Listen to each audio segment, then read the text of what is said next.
रक्षा गुप्ता इनका नाम है, 10th रैंक इनका आया है, 10वां। तो स्वाभाविक है कि ये डिप्टी कलेक्टर के पद पर चयनित हुई है। तो मैंने कहा था कि इस बार आपको बहुत सारे डिप्टी कलेक्टर से मिलेगा, और मैं तो बताता रहता हूँ आपको कि डिप्टी कलेक्टर कैसे बने, लेकिन वो अंग्रेजी में कहते हैं ना, now direct from the horses mouth. तो अब इन्हीं के शब्दों में आप सुन लीजिए कि कैसे बनते हैं, क्या करते हैं।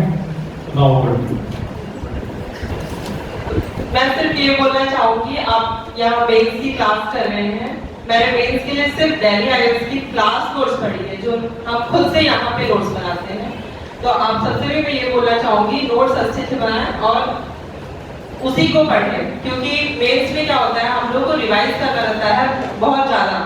तो आपके पास जितना लिमिटेड मटेरियल रहेगा, आप उसको बार बार पढ़ पाएंगे और फिर वो आपको आगे हेल्प करेगा। और जो यहाँ वीकली टेस्ट भी होते हैं, या फिर जैसे एक सब्जेक्ट खत्म हो जाता है फिर टेस्ट होते हैं, तो उसके टेस्ट भी लगाना, टेस्ट देने जरूर आना। हमारे समय में ऐसा होता है कि सिर्फ हम 25 से 30 लोग ही टेस्ट देने आते थे, आप लोग में भी ऐसा होता होगा। क्लास के दौरान क्लास का पूरा काम करना, और जो लास्ट में टेस्ट होता है उस टेस्ट को जरूर देना, और पुराना बार बार रिवाइज करना। मैं सिर्फ ये बोलूँगी, जो क्लास नोट्स जो सर यहाँ पढ़ा रहे हैं, सिर्फ उन्हीं नोट्स को बार बार पढ़ना। हम लोग क्या होता है कि सुन लेते हैं ये बुक पढ़ना है, वो बुक पढ़ना है, बुक ले लो, रखो, देखो, लेकिन आपके पास जितना लिमिटेड नोट्स होगा, आप वही बहुत अच्छा है, आप उसी नोट्स से पढ़ें। मैं सिर्फ दिल्ली आईआईएम की क्लास नोट्स से ही पढ़ती हूँ। बस हिंदी और छत्तीसगढ़ी के लिए मैंने बुक लिया था विनय कुमार पाठक का, और उसी बुक से क्वेश्चन आ रहे हैं, तो आप हिंदी छत्तीसगढ़ी उसी से पढ़ सकते हैं। और प्रीलिम्स के लिए मैं बोलना चाहूँगी कि आप जितना ज़्यादा क्वेश्चन सॉल्व कर सकें आप पढ़ लिए, ठीक है। घटना चक्र सारे सब्जेक्ट के जितना हो सके सॉल्व करें, प्रीवियस ईयर्स की पीएससी के जितने क्वेश्चन है, व्यापम के जितने क्वेश्चन है वो सॉल्व करें, प्रीलिम्स हो जाएगा। करंट अफेयर ऐसा नहीं कि आप लास्ट में जाके पढ़ रहे हैं, साल भर आपको करंट अफेयर पढ़ना है, क्योंकि लास्ट में आपको बाकी सब्जेक्ट पे भी समय देना होता है। इसलिए आप लोग आराम से साल भर धीरे धीरे पढ़ते जाएं, और जो क्लास में पढ़ा रहे हैं उसको जरूर पढ़ें, रोज का काम रोज करते जाएं। Thank you. और मैं ये बोलना चाहूंगी कि क्लास में सर जो बोल रहे हैं, सौरभ सर, दीप सर या फिर साहू सर जो भी बोल रहे हैं, वो सिर्फ उन्हीं काम को अच्छी तरीके से घर से करके आए। जैसे सर कुछ टॉपिक बोल देते हैं कि इसको आपको घर से पूरा करके आना है, तो उसको आपको करके आना है और लिख के भी रखना है। कि सर बोले कि इसको आप लिख लेना, नोट्स में बना ले, वो भी इम्पोर्टेंट होता है, लेकिन ऐसा होता है जो आप खुद से कर सकते हैं। इसलिए सर बोलते हैं कि आप उसको घर से करके आए, उसको करके अपना एक नोट्स जरूर बना के रखें, और रिवीजन से ही होगा, इसलिए बार बार रिवीजन करें जो भी आपके क्लास नोट्स हैं उसे। ठीक है, थैंक यू।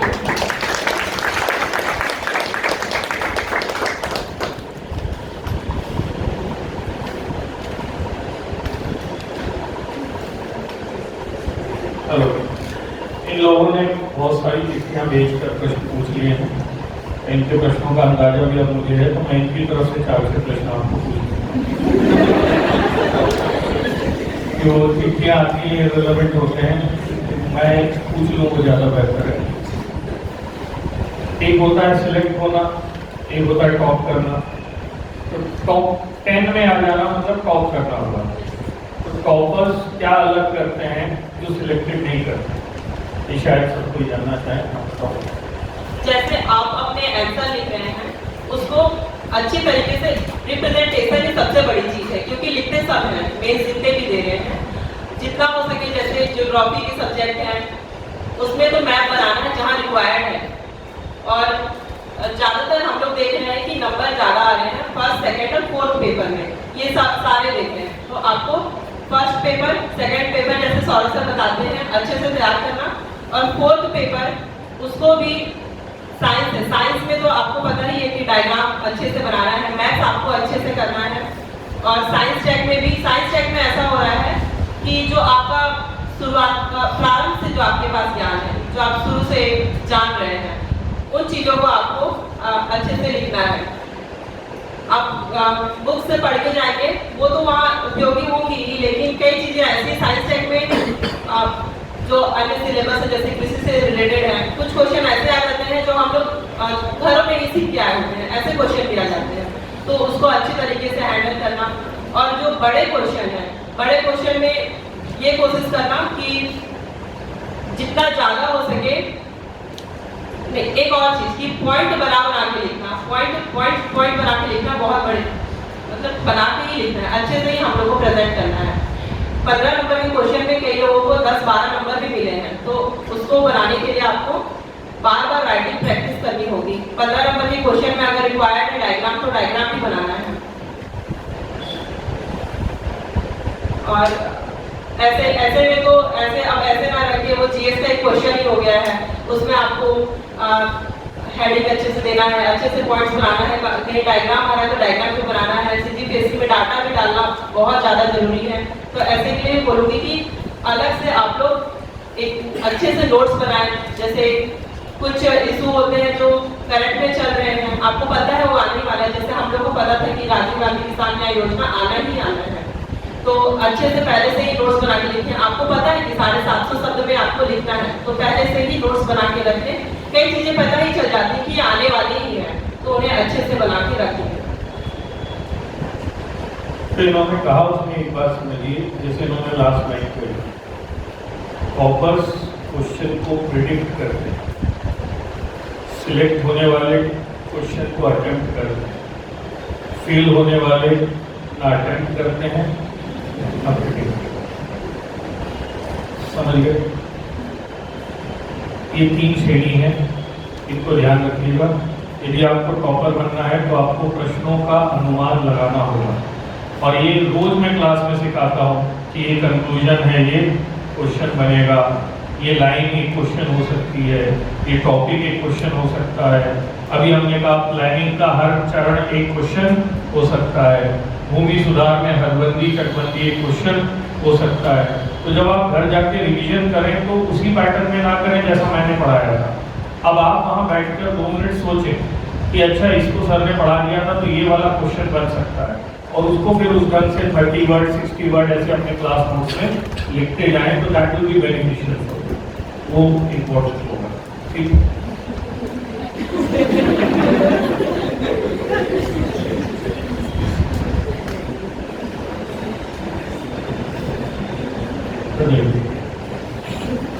क्वेश्चन है फिजिकल और मेंटल हेल्थ के बारे में। तो फिजिकल हेल्थ तो मैं बोल सकती हूँ कि मैं आलसी हूँ, मैं अपने आप को आलसी बोल सकती हूँ। मैं योगा नहीं करती थी, एक्सरसाइज नहीं करती थी। मेंटल हेल्थ ये है कि हम पढ़ाई करते करते परेशान हो जाते हैं, तो हमको जो रुचि आ रही है, जब हमको मन नहीं कर रहा पढ़ने में, तो वो काम करें, हमारा माइंड तो ऐसे ही ठीक हो जाए। कई लोगों को मेडिटेशन से अच्छा लगता है, वो मेडिटेशन कर सकते हैं। सबका अच्छा अपना अपना तरीका होता है अपने दिमाग को अच्छे से काबू में रखने के लिए। मजा मतलब पढ़ाई कैसे करें वो भले ही ना जाने, एक्सरसाइज करें कि नहीं करें, मतलब जब आदमी डूब के पढ़ता है ना तो उसको पता ही नहीं चलता है कि फिजिकल हेल्थ का क्या हुआ और मेंटल हेल्थ का। जब उसके बाद बहुत फ्री टाइम होगा तब डिप्रेशन हो रहा है। समझ रहे हो? मैं बहुत छोटी सी बात बताता हूँ। मैं कॉलेज में था, मतलब मैं अपना काम करता था, खुश रहता था कॉलेज स्कूल में। मैं नए शहर में गया, भोपाल गया, वहाँ पर तो मेरा एक दोस्त बना, अनफॉर्चुनेटली वो है नहीं, तो वो हर दिन मैं एक शब्द यूज करता था। मैं हिंदी मीडियम से गया था, तो वो डिप्रेशन के लिए कोई अजीब सा शब्द यूज करता था। मैं सोचता रहता था यार इसको होता क्या है। तो 3 दिन 4 दिन हुए, फिर मैंने पूछा कि ये जो बार बार बोलता है कि मेरे को ये हो रहा है, इसका मतलब क्या है? तो पूछने में क्या दिक्कत है? तो उसने बोला, मेरे को जो समझाया उसने कि जब मन में बुरा बुरा लगता है तो उसको क्या बोलते हैं? डिप्रेशन कहते हैं। मतलब मैं कॉलेज लाइफ का मेरे को पता भी नहीं था कि इसको डिप्रेशन कहते हैं। आजकल 5वीं का बच्चा बोलता मेरे को डिप्रेशन आ गया, ताकि माँ बाप से अपने पसंद की चीज ले। आप समझ रहे हो दिक्कत कहाँ पर है? What I am trying to say is कि when you are busy with your life, when you are enjoying your life, when you have lot of things to do in life, depression यदि कोई biological कारण हो, genetic हो, तो मामला समझ में आता है। वरना आम आदमी को क्यों होगा कुंठा, हताशा, निराशा, डिप्रेशन? ये आजकल के टेडी बियर्स की नई समस्या है जो माँ बाप ने बना दी है। आप पूछो जब ये लगातार पढ़ रही है 12 घंटे तो टाइम है सोचने का कि डिप्रेशन है? थोड़ा सा ऐसा कभी निराशा आती है, लेकिन हमको पता है कि वही करना है तो आपको आगे बढ़ना पड़ेगा, उस चीज को भूलना पड़ेगा।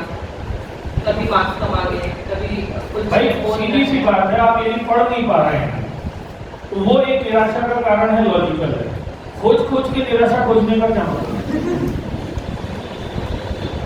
और सबसे आसान इलाज है डिप्रेशन के दो, एक व्यस्तता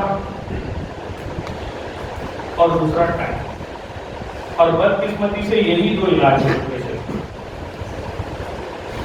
कीपिंग योरसेल्फ बिजी मतलब दिमाग को कहीं और लगाना और इंतजार करना, because time is the best healer. समय ही उन चीजों को बस मेमोरी से मिटा सकता है जो आपको दुख दे रहे हैं। फिर इतना कार्य सोचना है।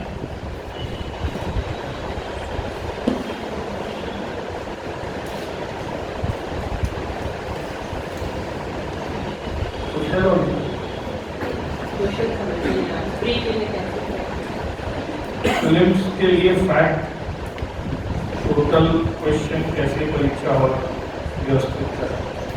देखो फैक्ट कैसे व्यवस्थित करें ये तो नहीं, मैं जो समझ पा रहा हूँ आप ये पूछना चाह रहे हैं कि अटेम्प्ट करने का फॉर्मूला क्या होना चाहिए।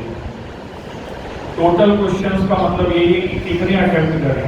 प्रोबेबिलिटी वाला जो चीज समीर शायद कल परसों आके बताया था वही चीज आप जानना चाह रहे हैं, मतलब तुक्का कितना मारना चाहिए? तुक्का तो बिल्कुल नहीं मारना चाहिए। आप अगर लगातार क्वेश्चन सॉल्व कर रहे हैं तो आपको समझ में आ जाएगा कि पेपर इजी है या कठिन है। इजी कठिन जैसे आप अगर लगातार टेस्ट दे रहे हैं और क्वेश्चन सॉल्व कर रहे हैं और आपसे क्वेश्चन नहीं बन रहा है तो आप समझ जाइए कि आप कई लोगों से क्वेश्चन नहीं बन रहे हैं और आपको जितने क्वेश्चन बन रहे हैं सिर्फ उतने ही बनाने हैं। और एक मेथड होता है एलिमिनेशन मेथड, उसमें भी आपको देखना है कि ये आ रहा है क्वेश्चन नहीं आ रहा है। और ऐसा नहीं है कि पिछले बार 82 क्वेश्चन सब बनाए थे तो मैंने 82 क्वेश्चन बना के जाना ही है मेरे को, ऐसा बिल्कुल भी नहीं है। क्वेश्चन अगर टफ आ रहे हैं तो आपको कम बनाए, जैसे इस बार सिर्फ मैंने 68 क्वेश्चन बनाए थे और लास्ट टाइम जो 2019 का प्रीलिम्स था उसमें 72 क्वेश्चन बनाए थे। ज्यादा क्वेश्चन मैंने नहीं बनाए थे लेकिन प्रीलिम्स निकल गया था। आपको अगर आप लगातार टेस्ट देते जा रहे हैं तो आपको समझ में आने लगता है कि जो पेपर है वो टफ आ रहा है या नॉर्मल है। तो टेस्ट ही लगाओगे तो समझ में आएगा कि कैसे पेपर आ रहे हैं और क्वेश्चन सॉल्व करोगे। एक सवाल ये है कि मतलब पिछले 2 महीनों में लगभग ये लोग 30-40 लोगों से मिल चुके होंगे जो यहाँ आ चुके हैं और सबने 2 चीज़ें बार बार कही हैं, एक ग्रुप डिस्कशन, ग्रुप स्टडी और दूसरा टेस्ट सीरीज। अब इनके ऊपर एक नया दबाव और तनाव है जो ये दोनों नहीं करना चाहते कि आप लोगों ने बोला इसके बिना होगा नहीं और इन लोगों का मन ये करने का होता नहीं, तो ये किस लिमिट तक होना है? ग्रुप डिस्कशन में ये बोलना चाहूंगी कि लिमिटेड ग्रुप बनाओ, ज्यादा लोग नहीं होने चाहिए, जितने कम लोग होंगे। आप खुद ही देखोगे जब आप ज्यादा दोस्त साथ में होते हैं तो बात करने लगते हो ज्यादा, इसलिए 3-4 इससे ज्यादा बड़ा ग्रुप मत बनाइए। 4-5 लोग ही मिलकर पढ़ाई कीजिए। इससे क्या होता है कुछ टॉपिक आपको समझ में नहीं आते हैं या कुछ छूट जाता है तो वो ग्रुप में करने से पूरा हो जाता है। और टेस्ट सीरीज तो मैं बोलूंगी कि आपको करना ही है, क्योंकि कई चीजें ऐसी होती है जैसे हम पढ़ लिए और हमको लगता है कि हाँ हम जान रहे हैं, मगर छोटे छोटे चीजों से हम लोग चूकने लगते हैं, गलत करने लगते हैं। तो टेस्ट सीरीज देना तो देना ही है चाहे कुछ भी हो जाए। और ग्रुप डिस्कशन भी करना है, लेकिन छोटे छोटे ग्रुप, इंटरव्यू में ग्रुप डिस्कशन बहुत ज्यादा काम आता है, बहुत ज्यादा। और मेंस में भी काम आता है, जैसे कुछ टॉपिक आपको समझ में नहीं आ रहे हैं लेकिन इंटरव्यू में बहुत ज्यादा जरूरी है ग्रुप डिस्कशन, क्योंकि आपको दूसरों के विचारों के बारे में पता चलता है, जो भी करंट में कुछ चीजें घटित हो रही है उसके बारे में। ठीक है। और एक चीज बहुत लोगों के दिमाग में होती है, इवन मैं अभी दिल्ली में पढ़ाने गया था तो वहाँ भी जो बच्चे क्वेश्चंस लेकर आते हैं, क्योंकि वहाँ भी क्वेश्चन हमारे यहाँ जैसे जमा होते हैं, फिर वो कई बार जैसे आप लोग ले आते हैं मेरे पास, सर उसने जांच तो दिया लेकिन आप एक बार, मेरे को आपत्ति नहीं, पर मुद्दा ये है कि ये कितना प्रैक्टिकल है। मेरा उनको भी ये कहना रहता है, in fact I discuss this with Vikas sir also, the best way of answer writing is when you have 3 or 4 people जो एक दूसरे के आंसर चेक करें। ये मेरे और विकास सर के द्वारा आंसर चेक करने से भी बेहतर है, क्योंकि एक वो जो आसपास वाले हैं वो ज़्यादा सीरियस होकर क्वेश्चन चेक करेंगे। हमारे लिए तो बहुत सारे आते हैं, तो वो इसलिए सीरियस होंगे क्योंकि वो सीरियस होंगे तब आप सीरियस होंगे, तो यहाँ म्यूचुअल फायदे की बात है। 3, वो ज़्यादा छिद्रान्वेषी होकर, छिद्रान्वेषी को क्या कहेंगे, मतलब बारी पंचर बन के चेक करेंगे, क्योंकि उनको ये साबित करना है कि वो अच्छे हैं तो नहीं हो, तो वो तुम्हारे क्वेश्चंस में गलतियां खोजने की ज़्यादा कोशिश करेंगे एज कम्पेयर टू बी, क्योंकि हमारा को लगेगा यार ज़्यादा गलती दिखा देंगे तो बेचारा कहीं डिमोरलाइज ना हो जाए। तो टीचर जब चेक करता है तो उसका सेंस क्या होता है, बच्चा मोटिवेट रहना चाहिए, यही तो नहीं आएगा। लेकिन जब साथी चेक करता है तो उसका उद्देश्य क्या होता है, इसकी गलती पकड़ना। तो जब गलती पकड़ने वाला अप्रोच होगा तो ज़्यादा अच्छे से आंसर चेक होंगे, जब म्यूचुअल बेनिफिट वाला अप्रोच होगा तो ज़्यादा अच्छे से चेक होंगे, और तीसरा रेगुलर और तुरंत चेक होंगे, जो इंस्टीट्यूशन में नहीं हो पाए, बड़े से बड़ा थोड़ा टाइम लगेगा, टीम हो कोई भी हो, 4 दिन 6 दिन 8 दिन लग जाते हैं। और इसलिए आंसर राइटिंग चेक करने का बेस्ट तरीका है, तो समझिए टेस्ट सीरीज भी यदि आप ले रहे हैं, वो जो जहाँ से टेस्ट, मेरा टेस्ट सीरीज में एक सलाह सबको रहता है, टेस्ट सीरीज दीजिए, अंकों को दिल से मत लगाइए। अच्छे आए तो चढ़ मत जाइए, बुरे आए तो गड़ मत जाइए। वो सिर्फ एक पैमाना है जो एक्स टीचर ने दिया है, उस आंसर शीट को फिर 3-4 दोस्त मिलकर एनालाइज करिए और फिर चेक करिए कि नहीं आपने ठीक लिखा था या नहीं, वहाँ ज़्यादा बेहतर। वो जो 4-6 कमेंट टीचर के हैं आंसर शीट जो चेक, जो भी टेस्ट सीरीज चलाते हैं उसमें, वो उतने फ्रूटफुल नहीं है जितने एक दूसरे के द्वारा एनालिसिस होगा। तो दीजिए जरूर, पर चेकिंग ज़्यादा इंपॉर्टेंट है, और चेकिंग में इस फॉर्मूले को यूज कीजिए।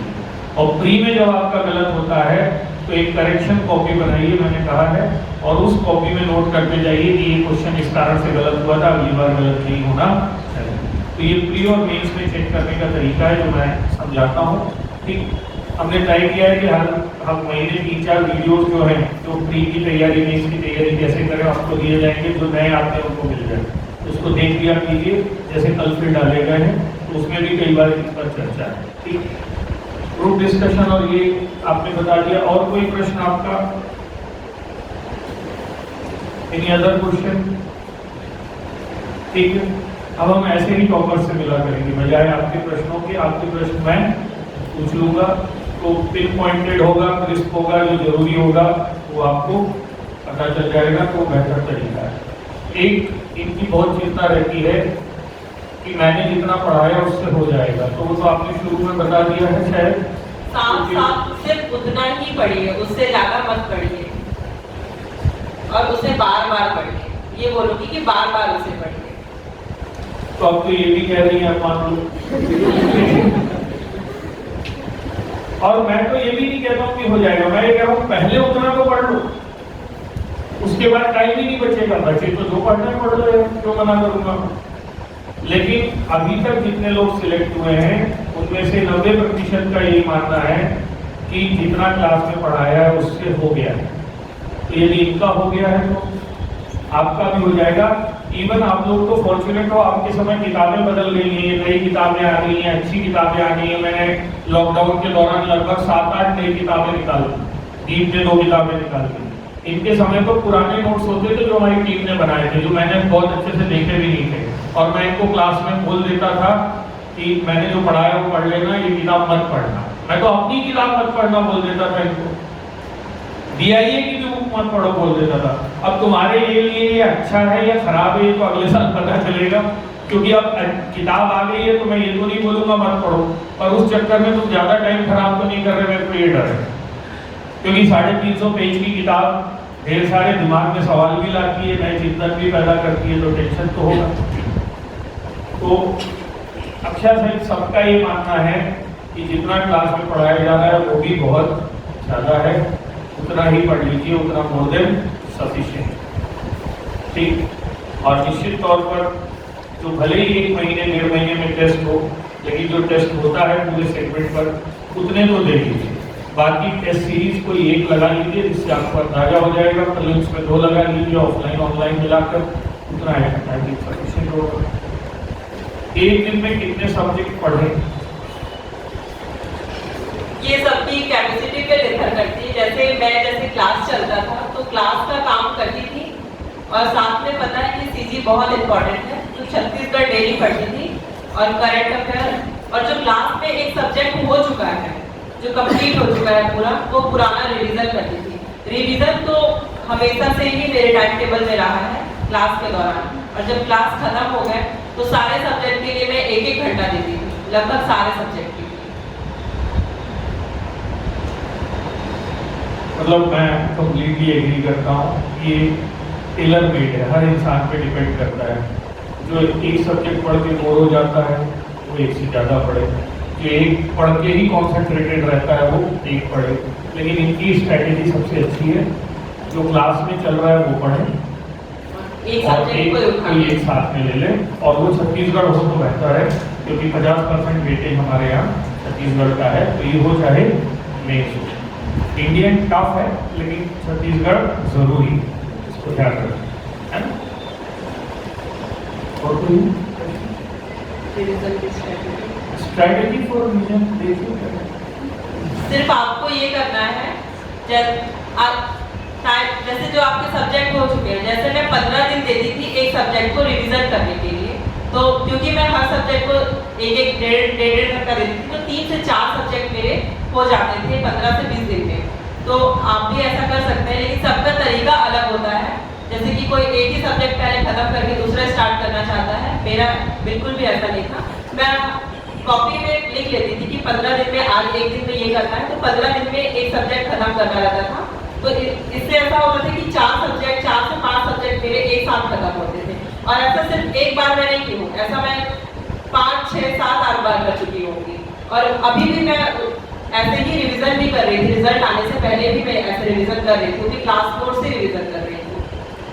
और ऐसा 5 से 7 बार करने के लिए प्रतिदिन कम से कम 6 से 8 घंटा पढ़ना पड़ता है प्रतिदिन। मतलब दिवाली के दिन भी, धनतेरस के दिन भी, समझिए। अभी आप देख लो अपना पिछले 1 हफ्ते में कितना पढ़े। जो टॉपर्स होते हैं उन्होंने कहा नहीं, शायद इसलिए कि अपनी तारीफ हो जाएगी, उनकी सबसे बड़ी विशेषता ये होती है कि वो डैम सीरियस होते हैं और वो किसी भी बाहरी हस्तक्षेप से प्रभावित नहीं होते हैं। वो घर, परिवार, त्योहार, सोशल मीडिया, इन सबसे दूर होते हैं। वो बहुत डेडिकेटेडली पढ़ते हैं और वो उतना आसान तो होता नहीं। आप थोड़ा थोड़ा समय अपने सोशल लाइफ को भी दे सकते हैं, लेकिन थोड़ा थोड़ा समय, ऐसा नहीं कि आप दोस्त लिमिट बनाए। मैं इतना कहना चाहूँगी, क्योंकि टाइम बहुत ज़्यादा खराब होता है और आपको 2 साल तो बहुत ज़्यादा समय देना ही है। अगर आपका बेस क्लियर हो जाएगा शुरू में, तो जैसे मेरा 2019 का फाइनल मैं सेलेक्ट नहीं हो पाई थी, तो लेकिन वो पढ़ा हुआ ही आगे आपको काम आता है। तो 2 साल ऐसा कीजिए कि सबसे कट जाइए, आपके दिमाग में वो कई चीजें आ जाती हैं 2 साल के दौरान जो आपको आगे काम आता है। मतलब आप रिफ्रेशमेंट करिए, उसमें दिक्कत नहीं है, पर ऐसा ना होना कि उसको आदत बना लीजिए। यानी नहीं पढ़ना आदत नहीं होना चाहिए, पढ़ना आदत होना चाहिए। मैं तो कह रहा हूँ, यदि आपको लगे कि नहीं यार बिल्कुल मन नहीं लग रहा है, आप 3 दिन परिवार के साथ घूम आइए और फिर आकर नई ऊर्जा के साथ पढ़िए, क्योंकि पढ़ने का नाटक करने से अच्छा है नहीं। नाटक पढ़ भी नहीं रहे हो, टाइम भी खराब हो रहा है, इससे अच्छा वो कर लो जिसका मन करता है, पिक्चर दिखाओ, घुमाओ, टूर कराओ, जो करना है करो। उत्तर किन बिंदुओं के आधार पर औरों से बेहतर था, ये तो जांचने वाला बताएगा यार, इसको कैसे समझ आएगा। इनका उत्तर कैसे बेहतर था इन्होंने बताया, मैप बनाना है, पॉइंट्स में लिखना है, वही सारी बात मेरे ख्याल से होगी। और हेडिंग्स भी बना के लिखनी है, हेडिंग्स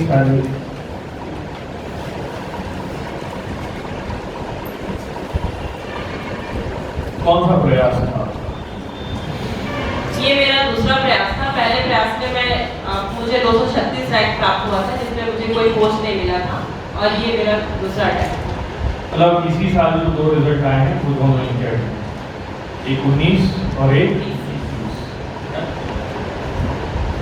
तो शुरुआती अटेम्प्ट में ही हुआ, और क्लास कब की थी आपने?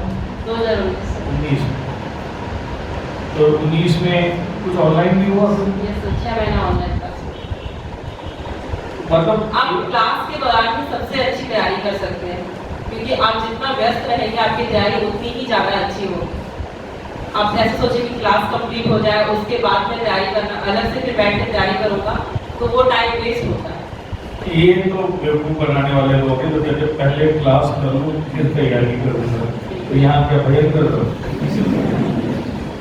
है ना? क्लास कर लो फिर घर में रिवाइज, ऐसा थोड़ी होता है। क्लास ही में नोट्स बनते हैं, क्लास ही में रिवीजन होता है, क्लास ही में क्वेश्चन बनते हैं, क्लास ही में। मैं तो अपने लिए कहता हूँ कि मैं यदि अपने घर में अपनी वाइफ को अलग से पढ़ाऊँ तो उतना अच्छा नहीं पढ़ा सकता जितना यहाँ पढ़ाता हूँ। और teacher is best when he is in the class and student जो है वो भी बेस्ट कब है, जब वो क्लास से बाहर सोचते हैं उनका मामला है। इनके पास ग्रुप डिस्कस करने के लिए कोई ग्रुप नहीं है, वो क्या करें? वो ग्रुप बना सकते हैं, आसपास के लोगों से पूछ सकते हैं, और कई लोग ऐसे होते हैं जिनको इंटरेस्ट भी होता है ग्रुप डिस्कशन करने का, तो इसमें भी कोई बड़ी बात नहीं है। आप आराम से अगर अकेले पढ़ना चाहते हैं तो आप अकेले पढ़िए। मतलब जिनके पास ग्रुप नहीं है वो फूफा जी बनना पड़ेगा कि हमसे किसी ने बारिश। आप खुद बोलिए और खुद आगे जाइए और ग्रुप बनाइए, है ना? आपका ये कहना कि जिनके पास ग्रुप नहीं है ये दिखाता है कि आपके पास लोगों से जुड़ने की कला नहीं है। और वैसे भी इस नौकरी में क्या करेंगे, जाकर कुछ कंप्यूटर चलाइए। भाई जो 2 दोस्त नहीं बना पाया इस क्लास में, वो कल जिले को क्या संभालेगा? ये तो पर्सनालिटी ट्रेट है ना, तो ये चिंता का विषय है आपके लिए। वो ठीक यही पे कीजिए, ठीक है? और कोई बात? चलिए, कक्षा बहुत बहुत धन्यवाद।